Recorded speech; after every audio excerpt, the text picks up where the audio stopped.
Voilà, bonjour fidèles téléspectateurs. Vous êtes nombreux à la émission Abino Liberté d'expression. Topé si bino mbote makasi peto lobby susu que boye malamu. L'émission Abino parce que bolinga abiso, tolinga abino, tolinga Congo. Donc intérêt à commun, eza koluka développement ya Congo, eza koluka kimia kota, esengo vana na mitema, bato balia malamu, bato basepela, masolo ko beta pe échanger na place to beta kaka o to beta 18 ans passé to bandeli yango lisusu to continuer ko bandela ezo sala moi bien té parce que ata na prière yango soko ozo sambela ka eloko moko c'est que nzamba ayoka kaote alors il faut ça nini. C'est très compliqué. Je suis Yasmine Goloba et boy madame la mission Abino Liberté d'expression. Merci na Réveil Coupa Aigle, merci na Clovis KMB. Bah bazo ça que les lobos abiso 5 sur 5 na banda kuna bino. Yakobeta ezali lisusu lelo penza yakobeta ezebele et surtout que naza bien entouré et puis naza pena moto o penza nazara en tout cas na pesa ka ba respect belé pour na yebi ki il est et puis nini o alobala na kati awa tout à l'heure on a représenté bino bango mais avant ko banda bandeko to ko bossa na te o asala que bozo biso na régularité na banda kuna bino eza bongo groupe Timiel la construction RDC to lobana bino to tambola to vanda na Canada entreprise e vanda ezwa penza esika bato bandima ngo ezwa ba trophée ya ba chaque année donc na Canada ya koloba iso ezala te po to convaincant mais c'est vrai que congolais pe andimara na pasi to lobi bon soki to lakisi bango bien que to so lakisa bango mais bazo bakondimate ni po to lakisa bino que client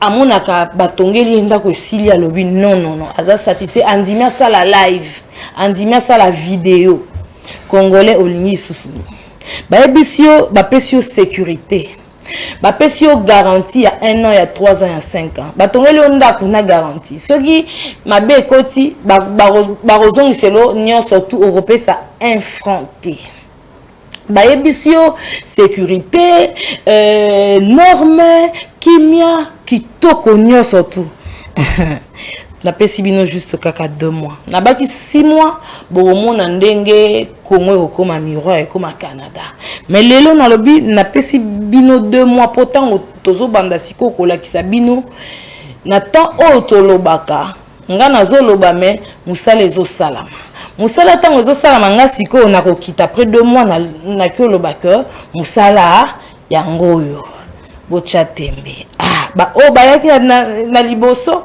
malamu ba o non bayaki te to comme appel na ba niveau mosusu na air boroya mais quand même tozana na pe na bino tozana posa to tambwisa Congo to komisa Congo kitoko pour moi na mboka Patikas alingaka mboka na ye moi na mboka alingaka ba congolais en tout cas azana pona bino to bandana na kozwa sport ya groupe Timiel la construction RDC bongo to kozonga pona ko beta masolo siko na kati ya émission na bino liberté d'expression.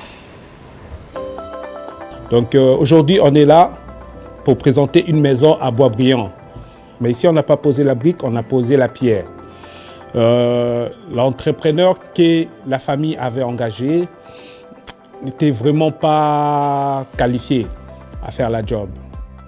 Comme on le sait tous, quand il n'y a pas de fondation qui a été coulée, donc on pouvait aller avec des ferrangles. Ça, ce sont des problèmes que j'ai rencontrés ici. Alors, le ferrangle était mal posé, c'était pas à l'équerre, il n'y avait pas de laser, il fallait tout recommencer pour mettre tout ça droit. D'autres problèmes qu'on a rencontrés, c'est des fenêtres. Les fenêtres n'étaient pas à niveau, il fallait bien le positionner, il fallait bien faire des coupes pour aller chercher que le ferrangle soit très bien positionné. Donc là maintenant, je pense que vous allez juger le travail. La famille est très contente. On était dans l'échéance. On avait 1 mois pour finir la maison. On l'a fait. Donc il y a un job de précision, la qualité, la manière dont les filles ont posé la pierre, ça c'est quelque chose que je ne cesserai jamais de le dire. Parce que dans la maçonnerie, travailler avec des filles, c'est autre chose. Vous voyez la qualité, la précision, c'est tout propre. Point de vue la pierre, on a Parmancom, belge. On a utilisé du mortier blanc. Je suis très très fier du travail. Quand à la fin j'ai eu un câlin du propriétaire. Donc il m'a dit merci beaucoup Paty d'être là pour nous. Le travail a été bien fait. Juste le fait que le monde reconnaisse ton travail. Donc on ne fait pas ce travail parce qu'il y a de l'argent. Oui, certes, il y a de l'argent à faire, mais c'est à cause qu'on aime notre métier. Ah oui, les maçons. Merci beaucoup. Merci à toi, Clovis Kaembe. Wanezaki Bongo, en tout cas, Misala ya groupe Timiel, la construction. Bon, mon ani, Toza, Metobi, Nakati ya groupe Timiel, Makambako. Yako benda ko bete zebele mais bobo tikela biso sous quelque temps toko banda ko décortiquer moko pona mwana mboka nyonso tout aza intéressé à se retrouver bande ko to betaka actualité bande ko to betaka oyo population ba plainte ya population ba doléance ba inquiétude na bango to betaka ngo penza mais to bandina nous kopesa mbote na Philippe Vumpi aza wana penza lelo na zuye po na baki na bino na yebi o ya aza nango o azara nango apesaka en tout cas émission o oza penza ko sepela. Bonjour monsieur Philippe Toyambio. Bonjour madame Yasmine na sepel makasi na ndenge oyambinga sur l'émission non pour la deuxième fois. Oui. Première fois déjà ezaki na ba retombé à malamu, je pense que ba Rolanda biso lelo ba kozala content ya kolanda ba analyse na biso pour na ko sala changement pe développement en mboka na biso na bi que ba tunyos ba kozala pour biso te mais tout ça na juste pour na koloba oza réalité pe vérité selon mibeko ya mboka na biso le singa. Merci Ndeko Philippe siko to ya bipe Rex Trésor Lisala o azana biso. Bonjour et bienvenue. Oui, bonjour Maman Yasmine, bonjour Monsieur Philippe et puis mbote na ba téléspectateurs nyonso bazula na biso na ngonga et na kanisi te to ça vraiment moment malamu biso nyonso. Moment malamu. Oui. Moment malamu. Yo soye besko esika to lobela te moment malamu. Tout ça ba congolais to ko la paix to bomanate c'est ça le plus important. Très bien dit. Bandeko to yebi biso nyonso tout oyo elekaki na prison centrale ya Makala, tentative d'évasion. Tobetaki yango penza comme toyaki nanu na makambu nyonso tout te toyebi te tokobeta nini est-ce que eza nini mais lelo tango toyoki ke mwana mboka o penza toyebaka yango asala mosala kitoko ya na kati ya gouvernement o abanda kosala mosala moto ya liboso mpe asalaka yango penza ministre ya justice mwana mboka Constant Mutamba oyo alobi ke banquete ebandi apesi bino kaka 2 semaines éclairage na makambo ekozala 2 semaines mwana mboka alobi éclairage ekozala ezaki tentative d'évasion tote mituna ekomi siko ekomi kokende eza kozonga tozoyeba lisusu te tokomoloba mwana mboka akolandela nini ya kobeta ezali après makambo wana nyonso bato bakufi peni nini bazui epa ya bakambi oyo babanda ekokamba prison centrale ya Makala tokobeta yango na émission oyo tokobeta masolo ya cohésion nationale population alobi eza idée malamu mais bon tokende nango ti wapi misusu balobi déjà esi tomona yango esi esalama eza déjà filme moko batourna yango donc ya sika eza te tokozwa ba avia bana mboka et puis tokobeta masolo ya 23 ministères oyo esanganaki eza ko revendiquer ba salaire na bango basangana bazana ba matricule fonction publique bazana ba matricule mais bazwaka salaire te bana mboka lelo balobi te makambo wana toboyi bazaki bongo na hôtel ya gouvernement tomeka kosolola tolobi topesa faute c'est pas nani na ministère ya fonction publique ministère ya budget en tout cas ya kobeta ezali makasi na kati ya émission au liberté d'expression tobandi na monsieur Philippe tentative ya coup d'état toyebi oyo komaki oyo salami bato bakufi tout ça là mais si siko tozoye baté ba déclencher eloko nini esalaki ke se déclencher ezalaki nini désir courir kei kaka courir kei mbala moko makambo ngo salami qu'est-ce qui s'était passé tango yo moko vandi au sala analyse et puis tango na fait ozoko au sala ba élément au mettant un peu tout na bato qu'est-ce qui s'était passé au juste na kati ya makambo wana oui na likambo ya tentative ya évasion ngai évasion oui ngai nazalaki na ngai ndako comme na vandaka pembeni ya prison de Makala. OK oui. J'étais vers 1h donc on a côté bon en fait 1h courekei donc courekei na ke kolala donc na ke kolala après na kiba crépitement balle hein tellement que lui mo webi bumbu serembao kin lelo comme une insécurité ngabi peut-être ba côté la batu OK pour kun bumbu ba so côté la batu ba so côté l'insécurité ba côté la batu mais ma ça c'est en ils ont bêta Dieu comme si musika mais un mot l'aura mitrailleuse mais ils l'aura filmé quoi l'aura filmé nazo yoka so comme ko tanga mal à l'aise na mbeto nabi oyo bitumba guerre nini habité na un téléphone na côté na internet c'est par internet que na moni babi ils ont ça dans la prison de Makala n'habité bon moi tu sais ça ma prison c'est que ils ont la prison de Makala je sais que ils ont la bongo pembe na bisoté tout compé ba épée na quartier donc c'était comme ça mais na hôtel likambango ils ont ça la passe parce que batu bakufi bakufi pour la nini selon l'information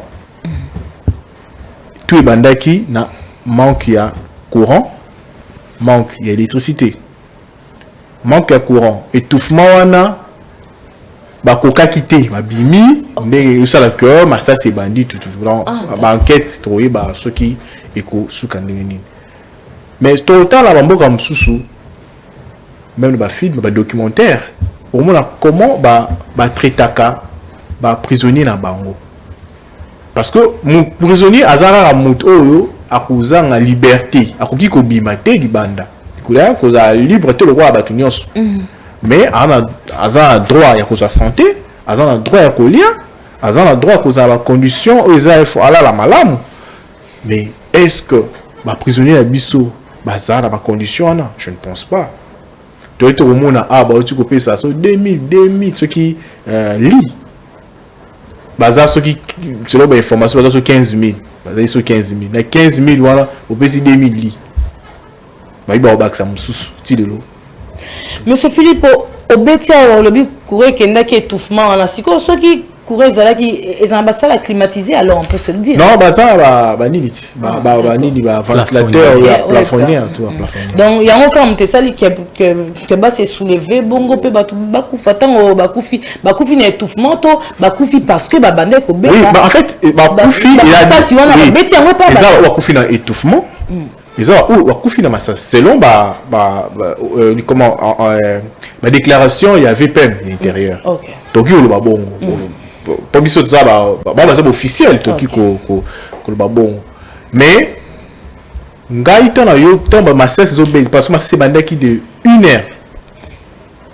ti et permis à 6h les obeta en compte oui 6h 10h le lendemain 18h 19h le lendemain on a zoloba bato baza bavanda na quartier là ba ibon pour ngai naza donc juste pembeni ça qui bon massas mais comment évasion ça tentative d'évasion m'a décidé tout l'information peut te monique que non information bimi nous sommes bandai ceux ayo ko sa population ministre moi ko sa VPM il y a vice ministre pardon il y a justice ayo ko sa population 2 personnes Voilà, deux personnes. Après, nous soyons nani VPM il y a intérêt il y a 129 personnes. Ton dimasco deux. Ton dis 129 bon. Il faut 129 mais sous dans ce 129 c'est comme attends au-delà. ONG nous soit 800 à 1000.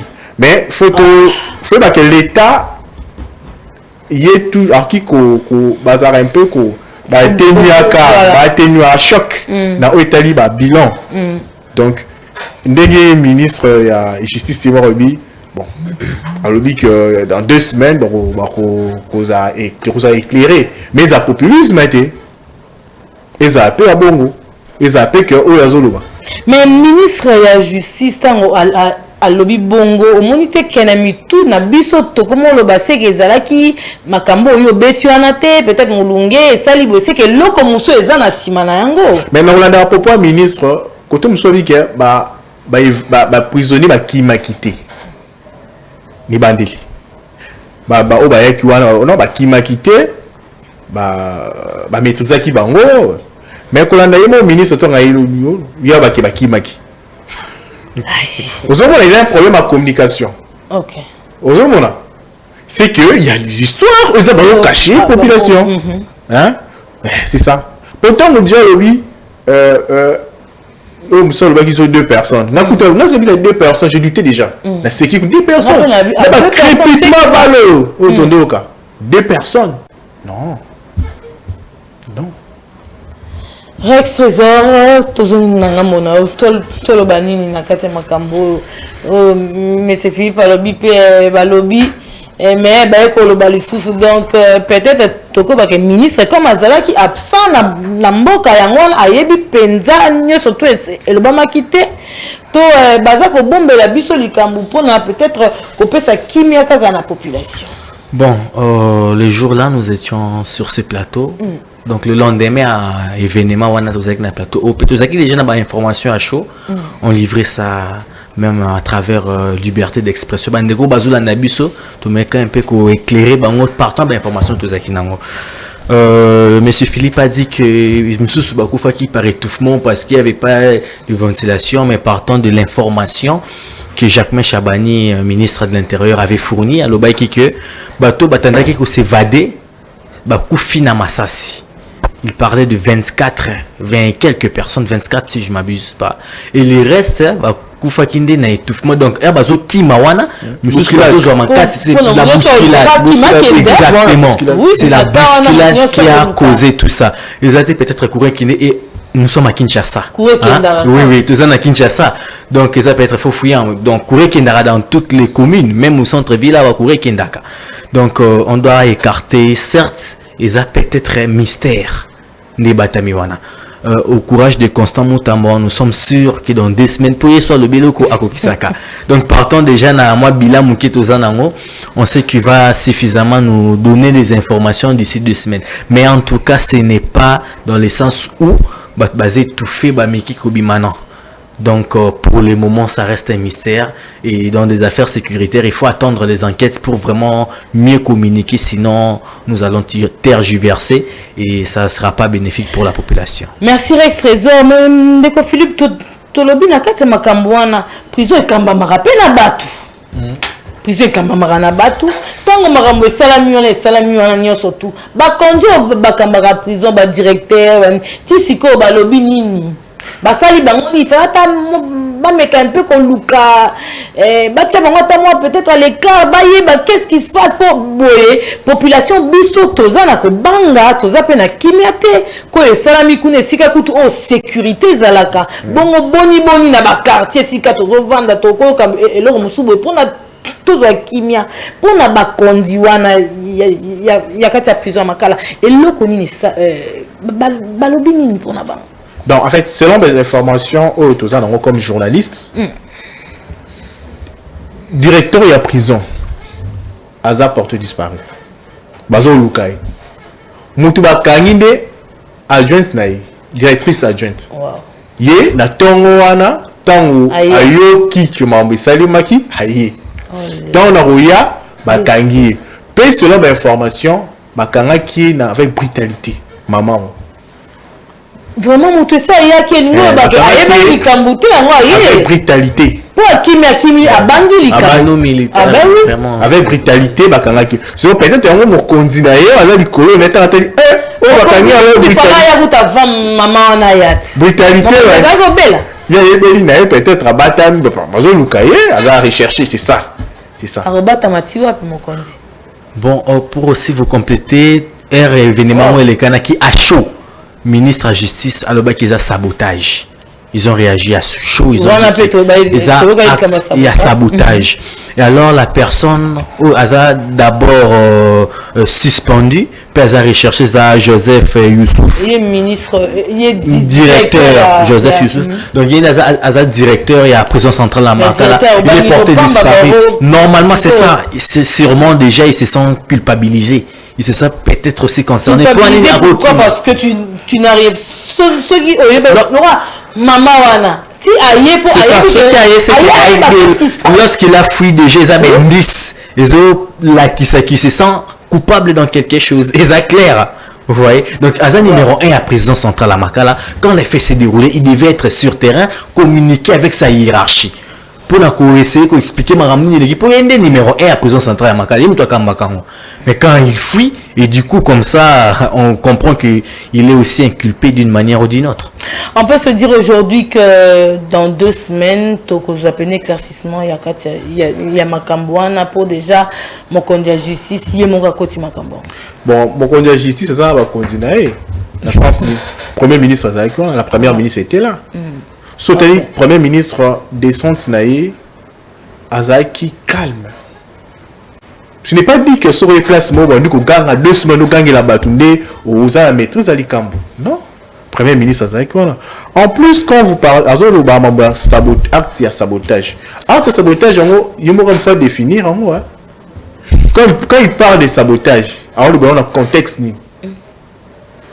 Vous savez, est-ce que avant qu'on acte de sabotage, est-ce que le problème il y a prisonnier parce que nous tous temps à souffrir au hasard pour se sentir à l'est hasard va condition bien été souffrir ton accord la révolte hein est-ce que hier azomi mona hier ministre azomi mona mon centre et bon à ça donc pour à faire c'est les autres quand il parle de sabotage il faut analyser à sabotage on a contexte ni même bien été la prison.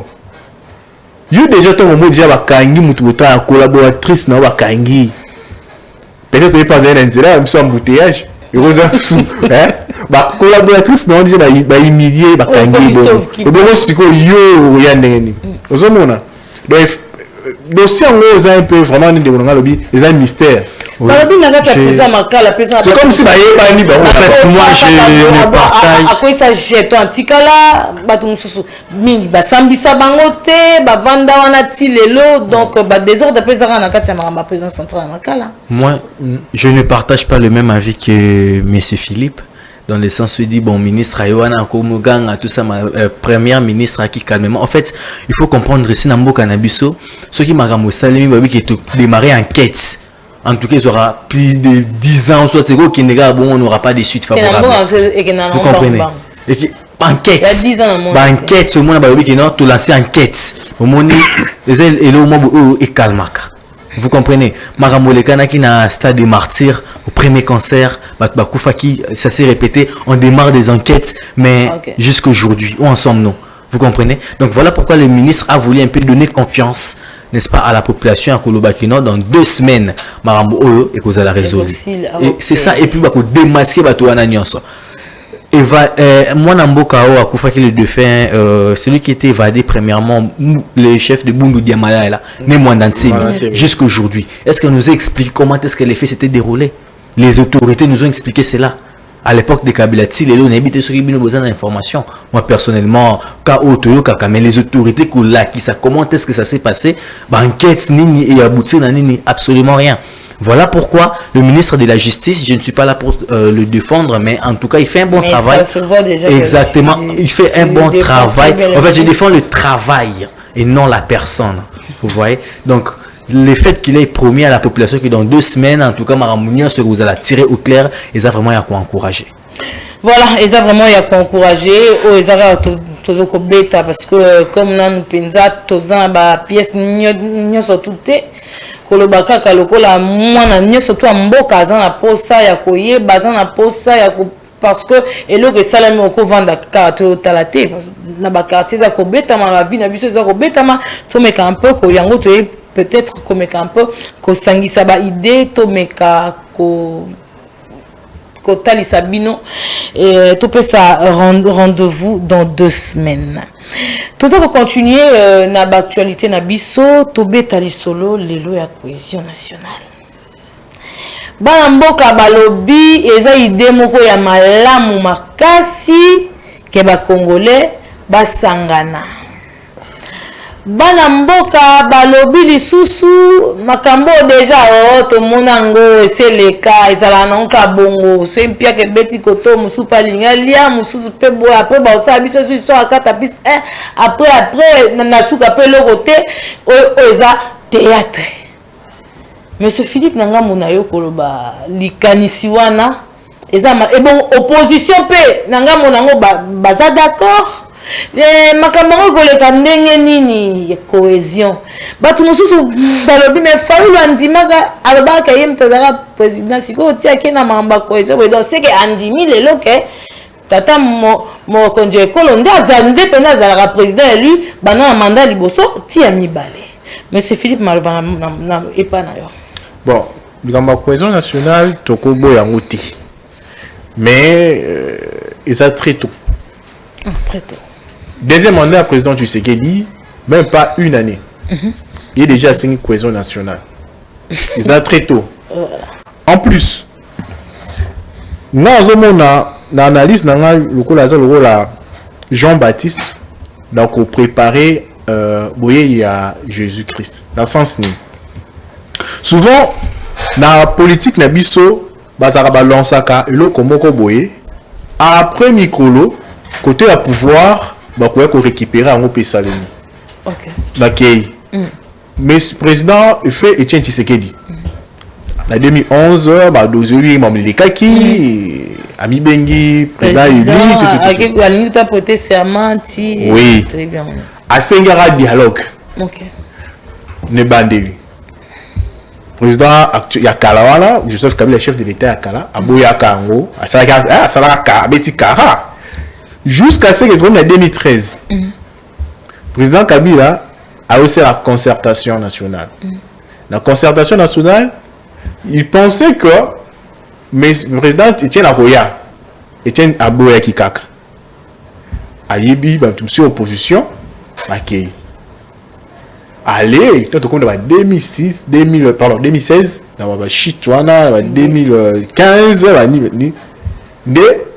membre dialogue vous avez tant l'opposition c'est qui dialogue ni bande deuxième mandat na ye tant vous ça dialogue vous avez est-ce que monsieur Fayou quelque part est-ce que azor jouer j'ai à pouvoir te azor préparer les chemin te azor préparer les documents été pour base argument que ça qui bino bosinga qui dialogue bon boya to solo là pour te kende on va glisser, on ne sait jamais. Donc pour moi, je vais dire que c'est très tôt. Mais pourquoi Moutabandi a premier mandat n'est Siko? Premier mandat. Et deuxième mandat, pardon. Deuxième mandat n'est Siko. Même pas une année, j'allais dire. Malamanko au dialogue. Mais peut-être à Monique, il faut ça trop tôt. N'a pas ça trop tard. Bon. Pourquoi c'est un dialogue? Il pouvait aussi donner des orientations. Il pouvait aussi que moyen coûtana de connaître l'actuel président Tshisekedi. À l'outil audience, solo li a PCA banin bazo kanisa. Pourquoi seulement dialogue? Parce que la sima dialogue même dans un meeting n'est que non dialogue wana ezali pona ya gouvernement union nationale té jamais. Ba politiciens so ba koutani ils ont toujours partage à pouvoir parce que bon bazana pona ko pouvoir balukaka pouvoir et ko batela yango. Donc batela ça dit pour la bango c'est ça il y a la politique. Ngai yo kwana izo kotate. Baloba il y a beaucoup de politiciens qui vont faire un dialogue. Nous partons là-bas. to ebisa ye mandat na esidi to kine ko ebisa fara mandat na esidi to kota to komba ko makuna lo abi premier ministre voilà vous avez le quoi là donc atikando ko sa population que dialogue voilà et kobota gouvernement T national teto bakozo ba poste tatika ko donc tout monde yo nanga mona yo lobby keza plus pour l'intérêt na yemoko bon azomo na plus intérêt na yemo wa msuna parti na ye nga ko ba pe msu honnête lobby lo là et ko zappé azaba député azaba sénateur oui parti politique peut fonctionner ça demande de l'argent attends est-ce que 2028 non ça ndene donc vaut mieux na on a tout d'accord tout gouvernement union nationale pour que tous attendent quelque chose c'est pas facile analyser faut que Katumbi azaba député azaba sénateur faut be quoi donc to ko ba lelo ke nyo surtout le kan na Congo ezara plus ka intérêt ba ya ba individu moko bo parce que là ko ba na kati ya makambo bo ko ba nini mais politique ba ça là on pour le intérêt na bango mais wa politique ba ça là on pour la mon intérêt sur un niveau ça mon intérêt au moins parfois nous les journalistes ça ba politiciens belé to travailler na bango ou le ministère ministre mais tellement que ton ministre a moni que vous a donc à l'intérêt pour la communauté par rapport par exemple ligne éditoriale na bino ndenge zaleli a moni que ils ont qui côté na place au ba déboucher donc dans l'opposition à se retrouver dans côté là a moni est-ce que bateau yo ndi bazana ba ndinga zala bazalila kala ligne éditoriale na bango côté mokonzi wana sa moninga na bango na travail simbate a tio libanda tabechoka donc c'est comme ça c'est mon numéro il y a d'intérêt politique c'est l'intérêt qui prime. Rex Trésor cohésion nationale Ninyoko Bakissa donc pour moi on ne doit pas s'enorgueillir pour le politicien dans le sens où il faut parler tout tant que non, ils ont intérêt, ceux qui ont intérêt, c'est qu'il faut intérêt en général. Donc la population peut se retrouver. Ils ont raté intérêt, il y a tout le monde, individu, au détriment de la population. En tout cas, ce n'est pas évident. Vraiment, ce n'est pas évident. Pour la cohésion nationale, je pense qu'il n'est jamais tard de faire le bien. Vous comprenez, vous avez suivi religieusement Martin Fayulu lorsqu'il parlait, il disait que nous devons être unis. Et déjà mon konzambo kabane ko lobango et même nous la population to bande ko sengango nous sommes agressés par l'ennemi bien reconnu qui est le M23. Ceux qui nous a divisé mumuna ko kota pour fragiliser biso. Vous comprenez? Et Martin Fayulu bien qu'il ait compris cela en retard mais quand même il a demandé une cohésion nationale. Vous comprenez? Donc nous devons être unis pour faire face aux Rwandais. Ceux qui sont qui n'est la division, en tout cas, on ne va jamais éradiquer ça. Pourquoi les dialogues? Pourquoi les dialogues? Aujourd'hui, l'ennemi a utilisé la bande de Nabiso Moro pour ben pas Mabiso. Bomoni Lelo, ancien président, il y a Seni Corneille Nanga, Assimi Minduki. Il combat le régime actuel, à Zoboma Congolais. Vous comprenez? Mais ceux qui peut-être à Sololaka, n'a pas autorité, ils n'allaient pas faire ça. Ils se sont isolés, en face, intérêt naïmo individuel les a menacés. Voilà pourquoi a sacrifié Congo, à Teki Congo. Et Martin Fayulu a comprendre que non, je ne vais pas seulement aller à la guerre, tout ça. Donc on doit rester là, assis sur une même table, tout solo là, tout développer, tout écarter l'ennemi. Donc les intérêts après, les Camerounais n'ont pas belé. Vous comprenez? Donc nous les Congolais, en fait, dialogue, il a dit ça. Il a dit ça, on ne peut pas aller dans des imaginations. Il a dit ça, que non, ils ont été pour un partage à gâteau. Vous comprenez? Pas pour un partage à gâteau. Et moi j'ai suivi des Voskito il a dit, en tout cas nous sommes attaqués, nous devons réfléchir comment est-ce que nous devons mettre fin à la guerre qui ne cesse de prendre fin, qui a duré plus d'une décennie. Je pense que c'est quand même aussi une bonne idée. Hein? Et l'idée est où tu as mis ce qui est talibé dans le pouvoir.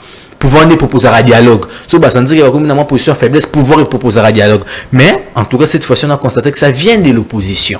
Tout le monde dit Martin Fayulu quand même a figure moro populaire et opposition. Ceux qui a signé dialogue, en tout cas, tout peut ça une chance. Tout ce bas solo là, peut dans quatre dialogue on a tout le monde si c'est pour l'intérêt général des Congolais, s'il faut réfléchir pour stopper la guerre, en tout cas, il faut tout remettre là-bas maboko makasi. Est-ce que tu as une opposition ou c'est Martin Fayulu?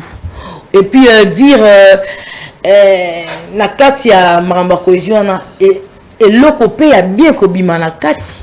Est-ce que l'aura bien na kati? Et quand on dit opposition, c'est l'opposition ou c'est seulement Martin Fayulu? Bon, là je veux que le bas opposition ça Martin Fayulu mon co. Nabini. Il est de l'opposition. Et parce que M Soromo l'on dit mais ça batou mususo. C'est l'opposition. Oui, c'est l'opposition. C'est l'opposition naebi. Mais ça vient de l'opposition. Mais comme mususo mususo baké azane pour yango te baroza 5 et bon c'est 4 baboy. Donc il reste seul, on va parler seulement de Martin Fayulu. Ba ndeko na opposition moko taboyi bazoboya cohésion nationale. Mais bazoboya ni bazobanga des pièges. Peut-être il y a na bango ndeko na bango aliaki na ye déjà habité ngeza bon tiangala on a vu ça bon moté et vous avez bon pesangala ngana lo bango na memelo bana mai. OK. Vous avez na boye pas ils ont des boy ngana absolument moko je me rappelle Albert Moleka na dialogue il y a 2016 bato moni basalaka kokoma les bandes de dialogue ya kojo ou basalaka pena comment dialogue kozala cahier des charges ce sont des Albert Moleka tant aki na makanis na ye ayibi keto ki na dialogue mo ya propre voilà mais to ba komi kuna pendant nini ya ba si na ma cahier des charges ko ba mo ko est-ce que ma msus mon mieti gouvernement et bon bah il explique gouvernement ils ont arrêté tout yende tout le bas comment on va organiser des élections voilà comment tu ressens que président Azobis comment il a organisé l'élection et continuer comment bon bah il explique wana bah comment on a vu na côté en comboté hein bon on a vu mutum so il a changé maloba monsieur Albert Moleka je courant tout le monde mais tu es qui pour na makambo te tu es pour la libération interne. Les autres en prison. L'autre ami, Azapé Siko, une union sacrée pour le président. Alobi, tu m'as camboanati. Le monsieur témoin qui se respecte, à Longwa na dialogue, Azu a perdu un ça va prisonnier. Monsieur Albert Moleka. Vous avez vu? La même personne car on a boyé qui wana ba qui un grand hôtel un journaliste mon quoi habité les journalistes songi ba écoutez ma master après que ça na hôtel Béatrice ba qu'est-ce qu'on na grand hôtel pour ba travailler dans 2 ans Béatrice pour qu'on sangi ça ni pour ça cahier des charges ba qu'est-ce qu'on a grand hôtel ça dit après travaux bah qu'est-ce qu'on lit divertissement bah comme on a ouais des aux premier ministre parce que bon il y a la monte parce que journaliste Azaki il pensait qu'on a un premier ministre ça a appelé premier ministre il a été roulé il a dit non on a un premier ministre on va voir mais disons premier ministre il va rouler après 6 mois ça n'est nous sommes le quoi là donc place ba politicien ba yaka ezara ba oyo baza makanisika ya même ba lobana bazo lobana ce c'était constat au moment là même sur Twitter sur X au moment là ba politicien o ba soutenir en makasi ce sont o ba kuma ba ministre de la gouvernement union nationale nous sommes là donc ba bolité mais tu relèves la ligne. Monsieur Baoubaka, on me dit, bon, il y a déjà 73% du chef de l'État, à majoritaire, à député. Mais vous dites qu'il y a un gouverneur. Solution Ezali car quand solution à guerre ils ont obtenu les militaires dans la condition à malam. Je pense que tu as ma nouvelle dignité. Oso imaginer au moins les ministres rwandais bazana soit comme tu ministre lelo kaka dans le cabinet là. Donc soit comme ministre Siko nature de la cabinet là. Lobby nango comme aux mbongo aux frais d'installation aux tout mais ça batu depuis 5 ans avant yo comme ministre au bazar la fonction publique non bazolo côté non si matin salaire aux hommes qui me mabé c'est par là que dans nos backer pour nous trouver solution dans beaucoup dans ma guerre ils arrêtent pour tirer les militaires dans condition à malam aux imaginer muto en front azo bunda. Mais avant de bonnet la période où il y a rentrée scolaire, avant de pénal classe. Est-ce que les militaires sont bien payés, ils sont payés premier tour avant Batumissous, il faut le savoir. On est basé à salaire avant Batumissous. C'est pas ce que vous le savez. Non. Quand on a payé avant salaire, on est bien payé. Mais est-ce qu'on a mieux payé? Prime, est-ce que vous avez la condition il y a bien, elle n'a pas que salaire. Non. Salaire au cause de payer à 100 $. Les militaires sur le terrain, à part salaire, à peine à prime des risques. Combien? Ils ont leur prime des risques. Est-ce que vous étalez votre prime, votre salaire à la télévision? Le président de la République, son salaire, il est combien? Est-ce que vous avez salaire en État? Exactement. Aïbi na lobarate. Aïbi salaire en État. Il va pas dire. Ils sont suffisamment rémunérés. Ils sont suffisamment rémunérés. Militaires, se battent. Ils font ce qu'il faut.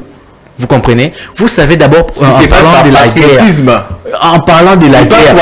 Non, en fait, il ne faut pas aller un peu, il ne faut pas se perdre tout ça. En matière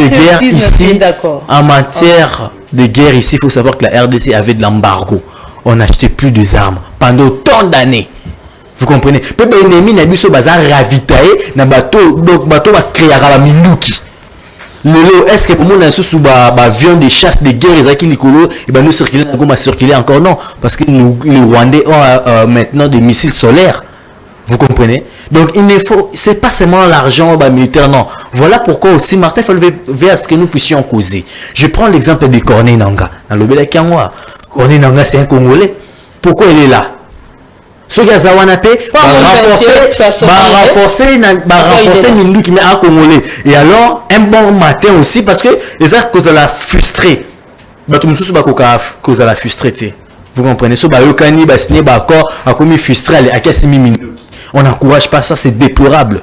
Vous comprenez? Mais si au moins on privilégie d'abord la voie des dialogues, on peut éviter tout ça. Aujourd'hui, il y a un ministre que je ne vais pas citer les noms, qui a dit dans un média local que Moutomande fois Pembe Wanande a bloqué Libanda. Vous avez l'information. Ceux qui sont Mabilo Golibanda. Pourquoi? Pourquoi? Vous sentez que c'est la haine. Donc Mouto to sola qui n'a bien bon na baroulé na za frustré mboko ko avancer ceux qui gouvernement sont Mabilo Libanda to kisaini to ebani kuna to tchekal à ce que la population se souffrir. C'est là où encore on voit l'importance des dialogues. Pour ceux qui sont dans un abisso, très bien, et les Congolais vont se retrouver. C'est ce qu'il a dit. Voilà. Donc lui là. Ce ministre là, qu'est-ce qu'il a dit? Qu'est-ce qu'il a dit? Voilà pourquoi dans la relation il sera été que non, Congo, en fait, il est là, il est dans le gouvernement. Tant on va détourner. Tant on va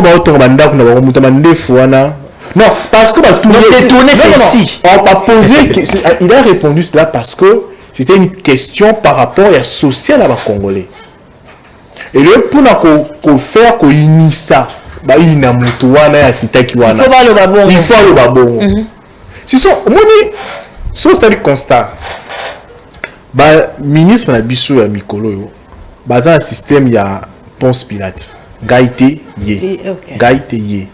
Yo prison Boukani parce que bazali na condition ya malamu te prisonnier. Mais yo ozo le backer magistrat. Ozo mona Alors que ce sont les mêmes magistrats, Nicolas, la semaine, 2 semaines, une semaine passée, c'est là qui beaucoup de bango, les ministres, voilà, na conseil supérieur à la magistrature, trouver qui compromis comment trouver la solution à Makamba. Ce n'est pas bien des choses comme ça. Ça frustre la légèreté. Moi j'ai vu la vidéo, je vais même tuer sur ça. C'est la légèreté. Comment un ministre, un homme d'État ne peut pas dire comment bon. C'est parce qu'il y a... En fait, Azan a boîte, on peut tout dire, mais il est dans la boîte, c'est eux qui nous gouvernent. Ils ont des informations. En fait, peut-être ce n'est pas le bon moment de tout étaler. Ils ont des informations qui non, voilà, tout.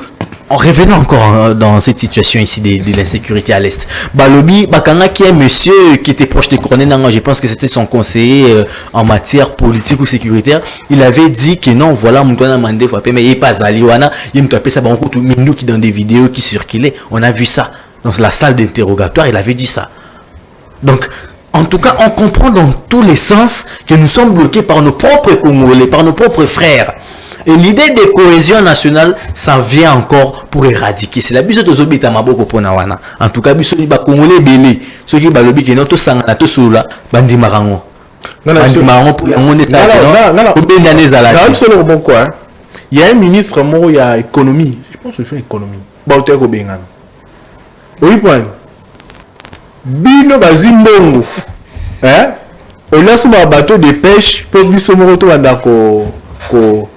ça la poisson awa il y a quelque chose espace aux hommes qui fleuve Congo les aboutis hein bon au sommet espace il y a fleuve Congo awa mais surtout les awa toi pour pêcher na délai intel na Namibie vous avez un bateau de pêche de l'autre côté ouais ces genre de personnes bon comportement les a isolés. Ils doivent être interpellés et répondre à la justice. Oui, il a été interpellé.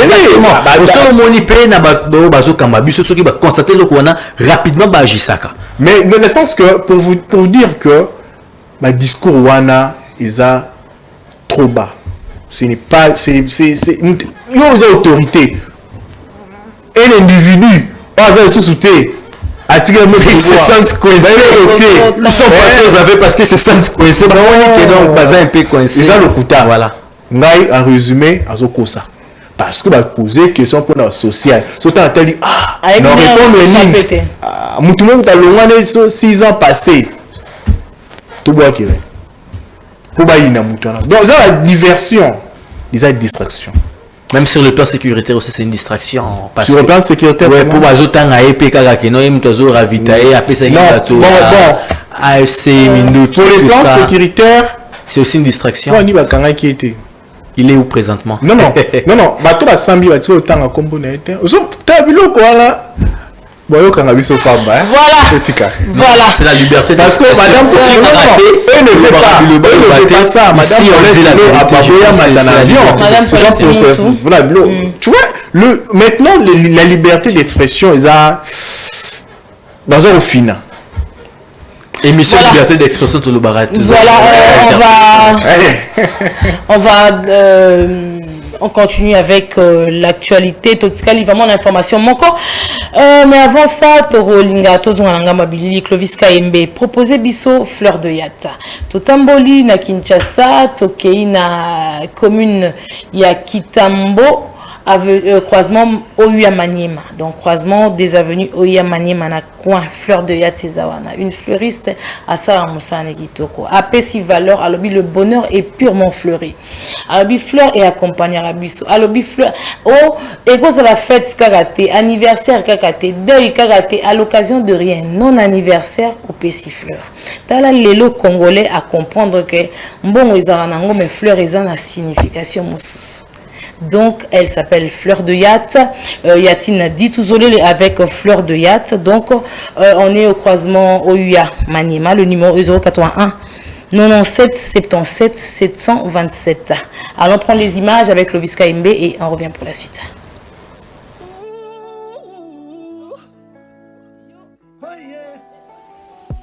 Encore une fois, je n'ai pas su trouver les mots. Je t'en prie, non, n'épare pas. J'ai besoin de ton pour me jeter à l'eau. J'ai peur de noyer dans tes yeux. car tu me donnais des ailes. Quand j'atterris, le cœur affaibli, je suis à l'agonie, si loin de toi. Ouh. Oh yeah. Encore une fois, je n'ai pas su trouver les mots. Je t'en prie, non, n'épare pas. J'ai besoin de temps pour me jeter à l'eau. J'ai peur de noyer dans tes yeux, car tu me donnais des ailes. Quand j'atterris, le cœur affaibli, je suis à l'agonie.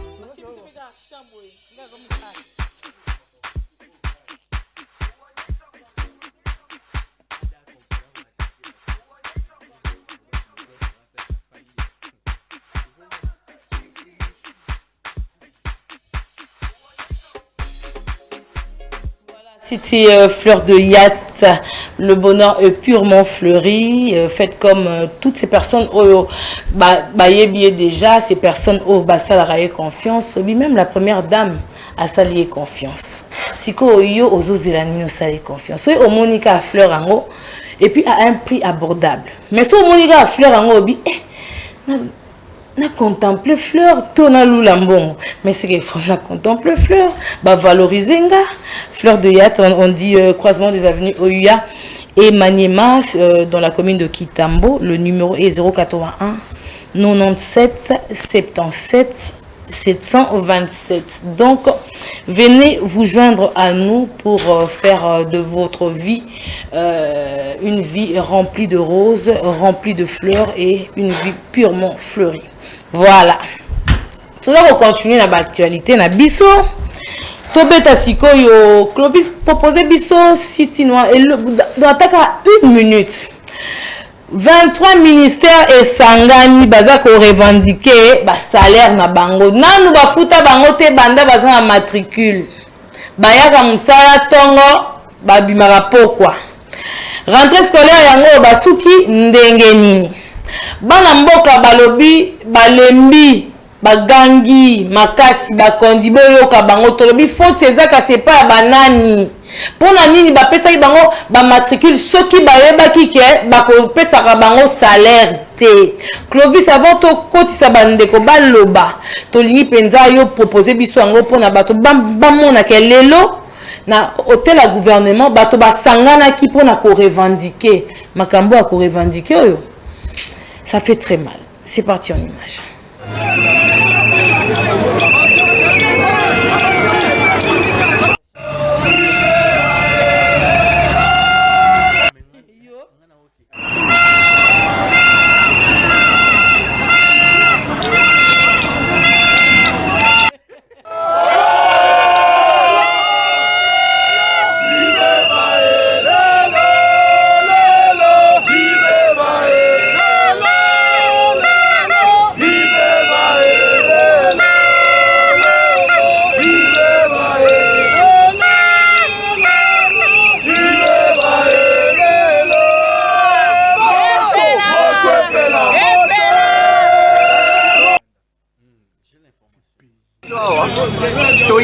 Revendication toza ba agent ya réforme et administration publique précisément ya strictly standard o eza représenté na 23 ministères kombo nanga André Mupenda naza coordonnateur ya ba agent nyoso ya strictly standard toye awa epa ya ministre ya budget pona réponse moko tosengi apesa a exécuter grille baремite ya ba agent ya strictly standard tel que demandé par le vice-premier ministre et ministre de la fonction publique.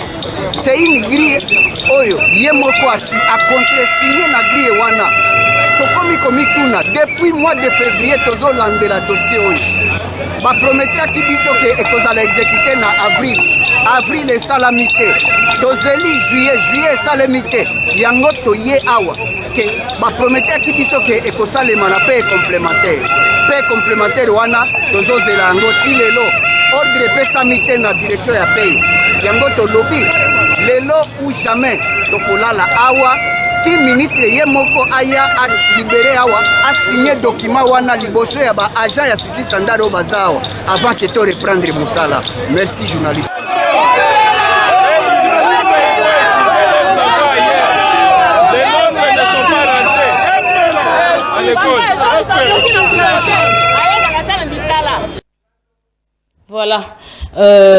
bandeko balobi babeti maboko na mesa balobi balingi boye lisusu te ba continuer boye ti wapi monsieur Philippe un mot par rapport à ça.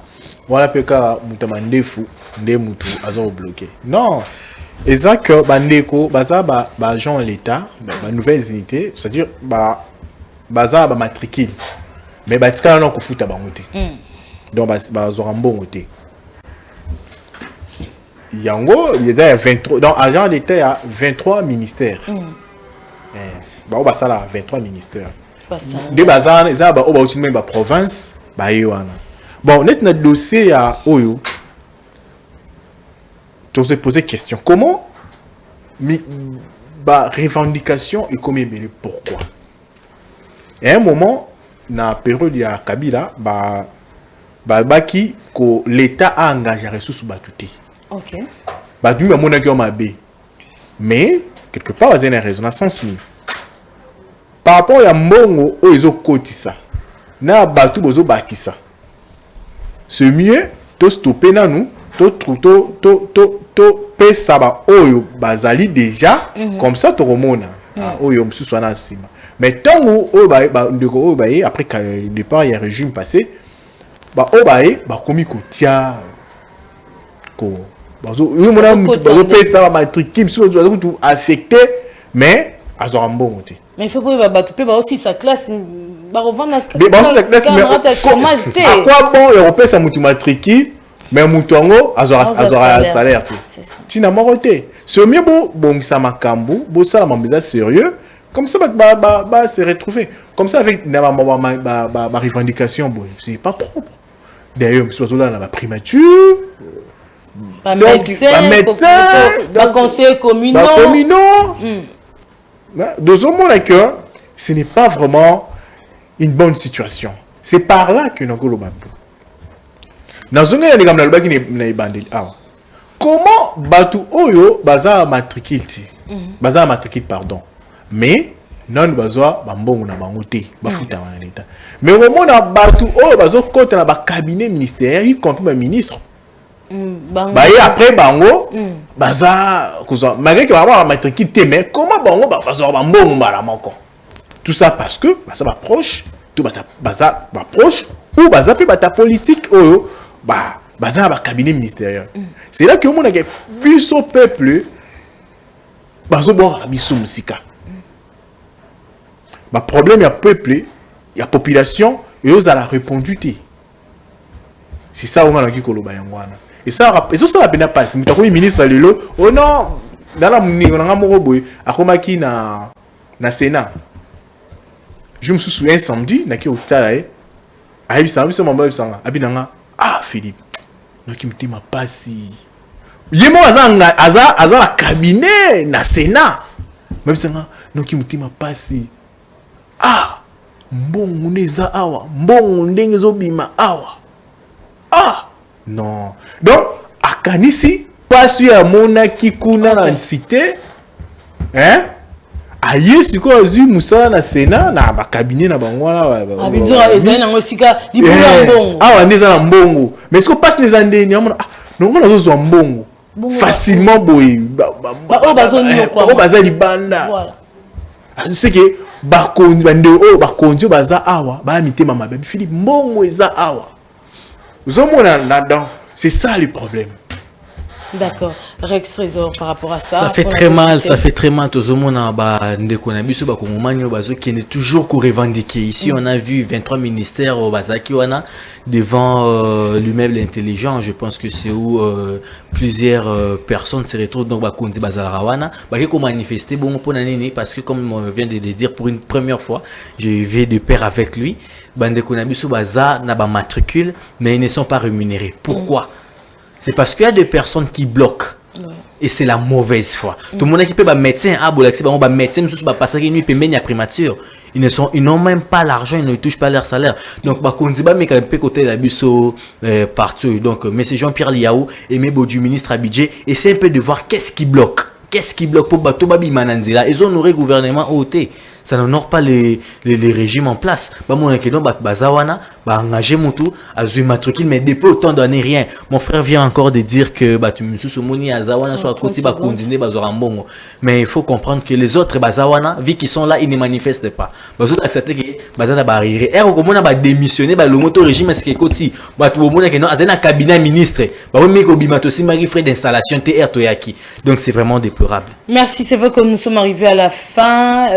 Mot de la fin de Philippe na oh nous sommes betami pour na to chuter na mokwalo. C'est vrai que y a robete za qui est belé mais la télévision les attend donc tozo chuter na. Bon message n'est pas qu'à prise de conscience, il y a population congolaise, tous à consciente.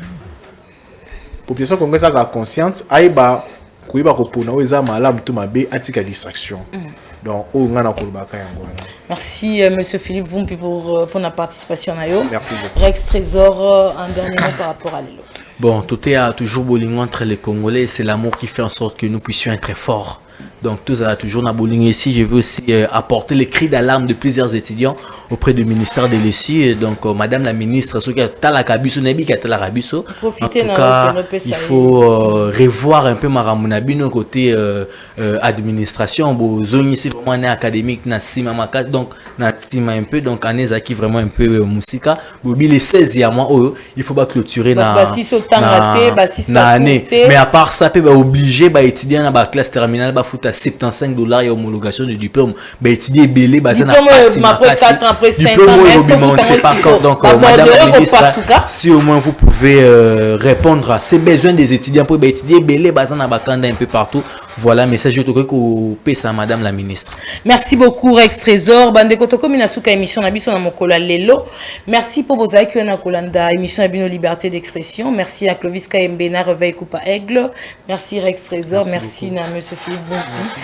En tout cas le baki yakobe teze belé posa koloba mais tango nde ekoki topesi mbote na o asalaka ke bolanda biso penza na régularité ye babenge groupe Timiel la construction RDC bo sala et confiance parce que ici chez nous il y a l'assurance, la garantie, la sécurité totonga bien totonga na ba norme topesi binoka 6 mois boromona ndenge Kinshasa ekokoma lokola Canada bo chatembete toza un système le roi na magie nanga maramunyo sauté zo changer dans la magie nanga Cendrillon abongwani princesse dans la magie nanga RDC ezo bongwana Canada topesi mbote na l'intelligence la sagesse l'exemple à suivre l'intégrité même mon colonel beaucoup de respect prochainement torobeta masolo ya Mpox torobeta masolo ya présidence na émission na bino liberté d'expression d'ici la botika la malamu tika tenzambe apesa biso mikolo penza